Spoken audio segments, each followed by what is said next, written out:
નમંતી ફલીનો વૃક્ષા નમંતી ગુણીનો જના। નમંતી ફલીનો વૃક્ષા, જ્યારે વૃક્ષની અંદર ફળ આવે ને ત્યારે વૃક્ષ પણ નમી જાય છે। પછી બતાવ્યું નમંતી ગુણીનો જના, જે ગુણવાન વ્યક્તિ છે એ નમનને સ્વીકાર્યું છે। પછી નમતું કોણ નથી?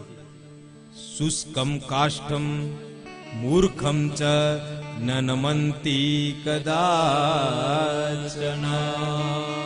શુષ્કમ કાષ્ઠમ મૂર્ખમ ચ ન નમંતી કદાચન। શુષ્કમ કાષ્ઠમ ચ, સૂકું લાકડું અને મૂર્ખ માણસની સરખામણી સરખી કરી। સૂકું લાકડું ક્યારે નમે નહીં। સૂકા લાકડાને નમાવા જાઓ તો શું થાય? કયો તમે? આ ટોટા પણ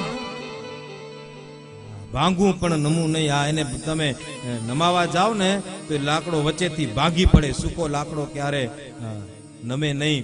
એવી જ રીતના મૂર્ખ માણસ પણ એ સૂકા લાકડા જેવો છે। એ મૂર્ખ માણસ પણ ક્યારે નમતો નથી। લક્ષ્મી અને વૈભવ થકી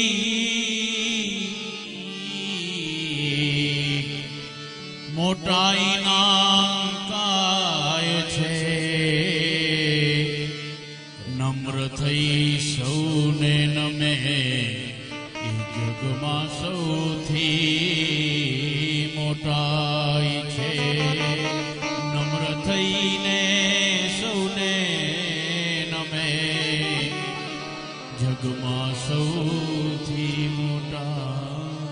अरे झुकता वही है, अरे झुकता वही है जिसमें जहाँ होती है। अरे झुकता वही है जिसमें जहाँ होती है। बाकी अक्कड़पण में मुर्दे की पहचान होती है। बाकी अक्कड़पण में मुर्दे की पहचान होती है। આ વાત તમારી આગળ કાંઈક જ્ઞાનની પ્રાપ્તિ કરવી હોય ને તો નમવું પડે વાલા, તો જ મળે। તમારી આગળ સોનાની બાલટી હોય, સોનાની કિંમત શું છે તમે બધા જાણો જ છો। એ સોનાની બાલટી લઈને તમે નીકળો અને સોનાની બાલટીને ભરવાની છે। સોનાની બાલટીને પાણીથી ભરવાની છે।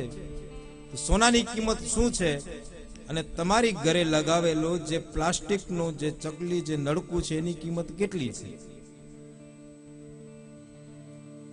અને એ સોનાની બાલટી અભિમાન કરે કે ભાઈ કે હું આ 5 રૂપિયાના નલકા નીચે નહીં નમું તો એ ક્યારે ભરાય નહીં, ખાલી ને ખાલી રહે।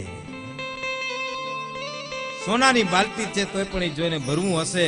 જ્ઞાનની પ્રાપ્તિ કરવી હશે ને તે 5 રૂપિયાના નલકા નીચે નમવું પડશે। વાલા, કહેવાનું તાત્પર્ય એ કે આપણે મોટા હોઈએ કે નાના હોઈએ, જ્ઞાનની પ્રાપ્તિ કરવી હશે ને તો નમવું પડશે, તો જ જ્ઞાન મળશે। નહીં તો કદાચ આપણે અભિમાનમાં કંઈક હું આવડો મોટો આટલા નાનકડા છોકરા આગળ કેમ નમું તો જ્ઞાન નહીં મળે બાપ, ખાલી ને ખાલી રહેશે।